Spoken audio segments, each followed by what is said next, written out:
question and answer portion of the talk. If you did not receive a piece of paper, please raise your hand and one of our volunteers will come by and allow you to write the question on the paper, which will be passed to me, and I will direct the questions for Consul Rocke. So first of all, a bit more about yourself, Consul. Like I mentioned, you started your foreign ministry service in 2002. How did you end up in Korea? Was it a choice that you made, or was it an assignment?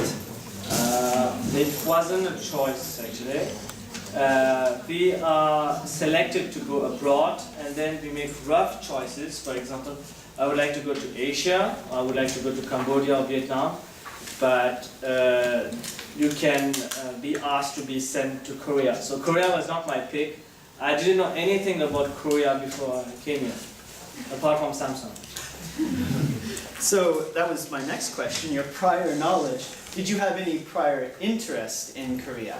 Not at all. Okay. I think that's part of my job. My job is to go in places where I wouldn't go on vacation, or I wouldn't go to meet my folks or my friends. That's part of foreign affairs. You go and meet the people in any place in the world. Otherwise, it's not an interesting job. It would be a boring job. So you mentioned your difficulties with the language upon arrival. Was that the most difficult thing for you when you first came to Korea? If not, what would you say was your most difficult point of adjustment? Okay, when I came, language was the difficulty because I'm accustomed to English and I didn't understand the way Koreans spoke English, like bus for bus. It takes some time to understand it. But I also find that in 2 years, Koreans have increased and improved their level of English. I live in Seoul, and now I can do anything of the daily life, taking the bus, taking a cab, going and do some shopping, and people speak a little English, a little of understandable English. Now my main difficulty up now is spicy food. I'm from Indian origin, and Korean food is damn too spicy. More spicy food as in. So that's something that you found to be difficult at first. What was your most pleasant surprise upon adjusting to your time in Korea?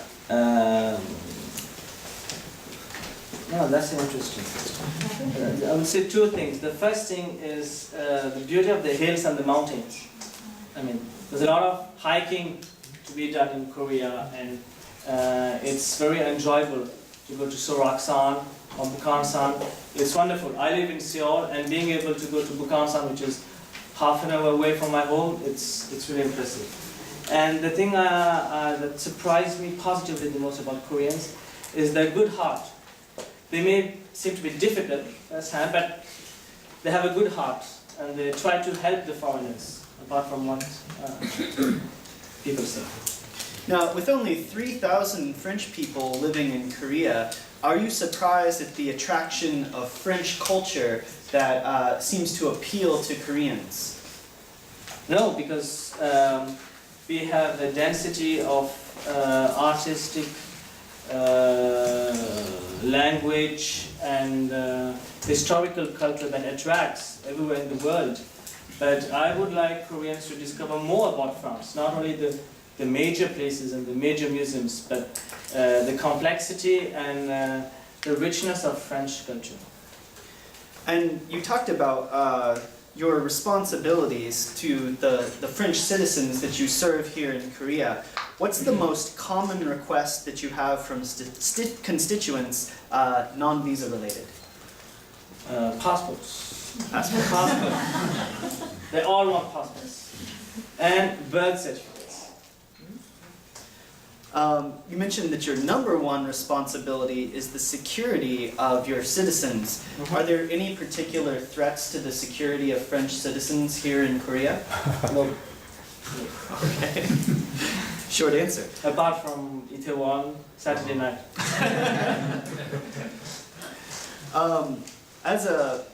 As a Frenchman, what do you think about the long working hours that are typical here in Korea? It's scary. because I think you have to work to live and not live to work. And is that something you think that Koreans could adopt as a mentality from the French model, or what do you think Koreans should learn from from the French in general on a multicultural integration? That's a hell of a question. On working processes, it's very complicated because we have a reputation in France of not working, especially in civil service. We tend to be known as not working at all and spending our time on holidays. But I think Koreans don't have much to learn from France. It's maybe the inverted thing. We may have to learn a lot about Korea. Take something that is daily life and so easy. Credit card, T-money. We don't have it in France. If we had it, that would be impressive. Second thing, I lost my credit card in a Kyobo once. If I had done the same thing in France, I wouldn't have found it. But a few minutes after leaving the shop, someone called me and said, "Oh, you forgot your card." That would never occur in France. So I think that we should also learn to adapt our own system from what we can learn from Korea. Now, so your own constituents come to you with questions about visas and passports, but when you meet Koreans, what kind of questions do Koreans ask you as a Frenchman? What are Koreans what are Koreans interested in when they talk to you? When they see me, they talk about visas. And what do you think most French people know about Korea?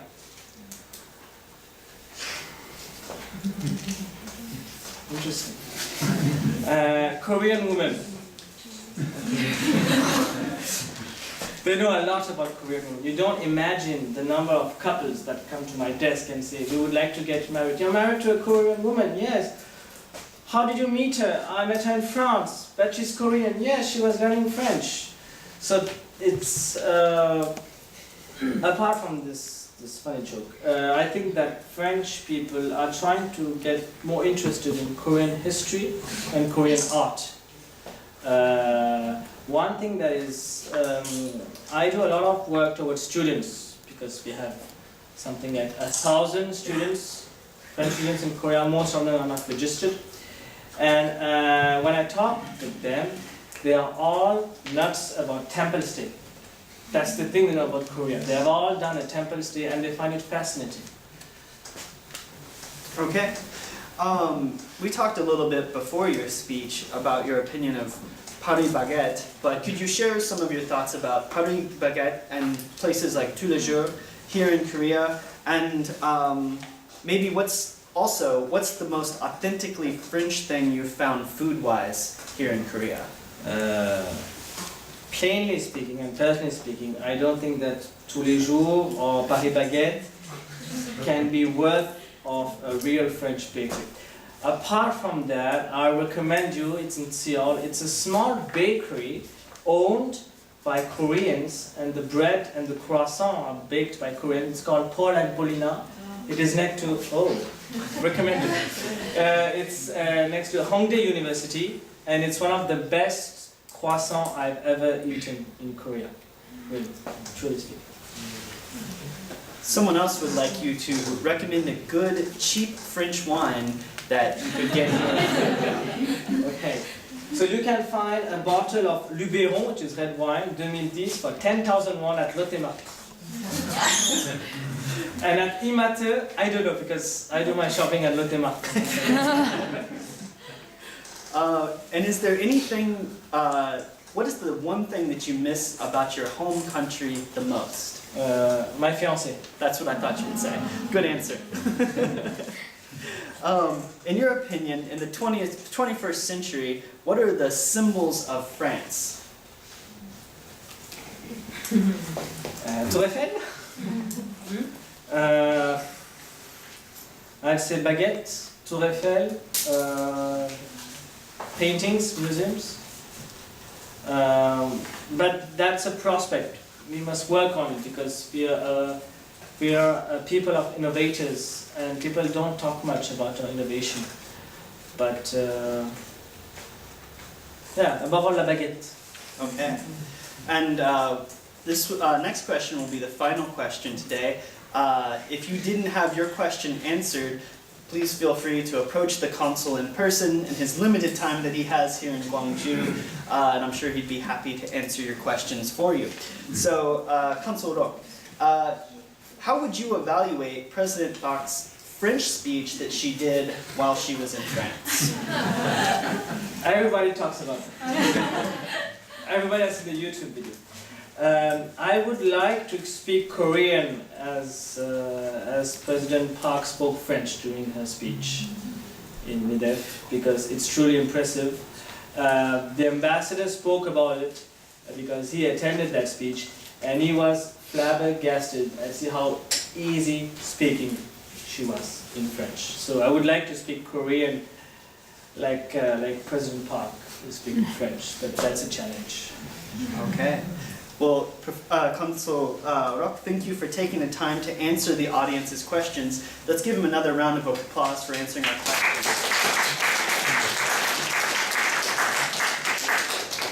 Now the director of the Gwangju International Center, Dr. Shin Kyung-gu, would like to present you with a small token of appreciation.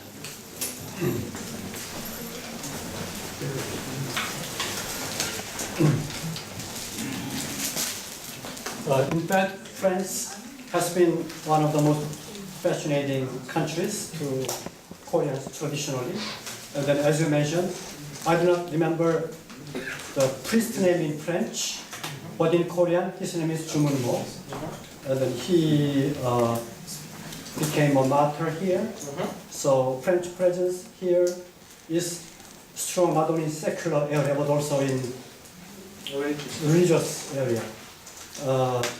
And then, before I give this, making the most of my position as a presenter of this level of appreciation, I'd like to give you a couple of more questions. Okay. That's bonus.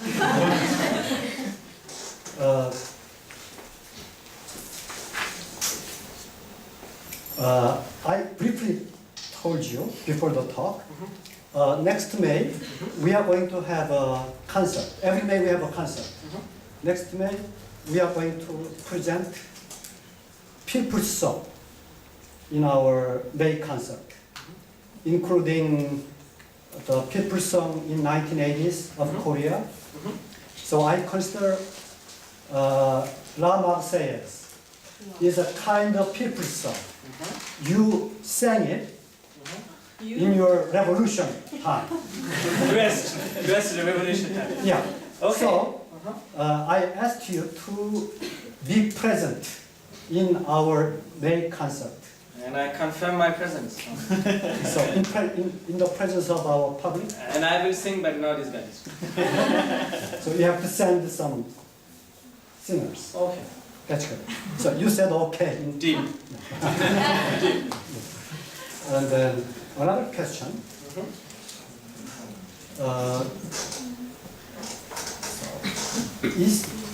I found that the right-wing party is getting stronger in France. Would you give some comment about it? I'm not entitled to give comments on As a political diplomat. views as a civil servant. So you can state the fact, but I won't comment it. So then, personal question then. May I ask you of your ethnic background? It's complicated. I'm from Indian origin. My father was Indian, but a French citizen because French Republic had small colonies in India, in Pondicherry, and my grandfather went to Vietnam, which was a French territory, and settled there. So my father was born in Vietnam, although being from Indian origin and being a French citizen. As for my mother, she's a regular Indian citizen from the center of India, Hyderabad, and she was an English teacher. And I was born in France and raised in France. I go off into India. So, did you have any difficulty in establishing yourself in government offices? Not at all. Not at all.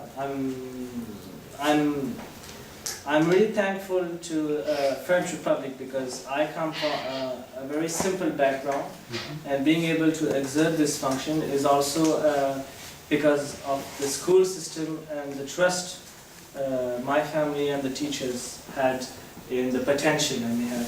So I believe in the French model and the social model, truly. Because I'm a part of it. So that information I want to share with the audience here. Still one more trivial question. Did you have any experience of discrimination in schools as a non Yes, French? that's part of life. There's no big deal. It's part of the rules of the game. It's like this.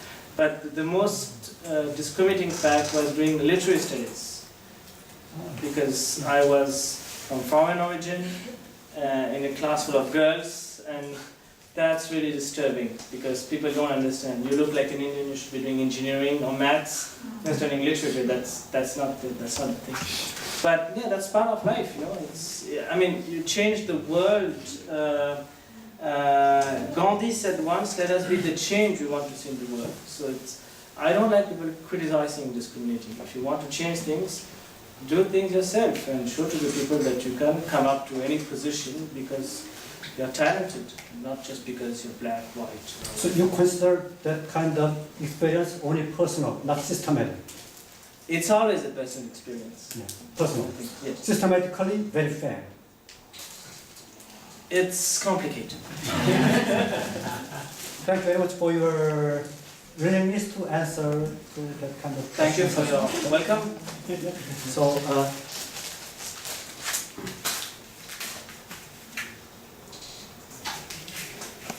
letter of appreciation to Mr. Ishwar Arnold Rocke. Why Rocke? That's a lot of questions. I can't tell you everything. So Rocke is not my real name because, as I said, I'm from Indian origin. So the real name of my family is Rocke Sami, and Sami is an Indian word for family. But my grandfather was pissed off of all the mistakes, so he shortened the name and he made it Rocke with a K. So the one name is that's it. It's weird, 100% weird. No joke. So thank you again. We would like to thank you for your outstanding support to Consul citizens as a guest speaker at GIC talk on November 23rd, 2013. It's the topic, French presence in South Korea. And then you talked about Korean presence in France as well. That's a bonus. The letter of appreciation. And then bonus as well. Gift from our center. Okay. So wearing this, you are becoming Consul citizens. Okay. I'll wear it in the embassy. The postcard produced by GIC as well. So you may use this when sending postcard to your fiancé. Thank you very much. Thank you very much.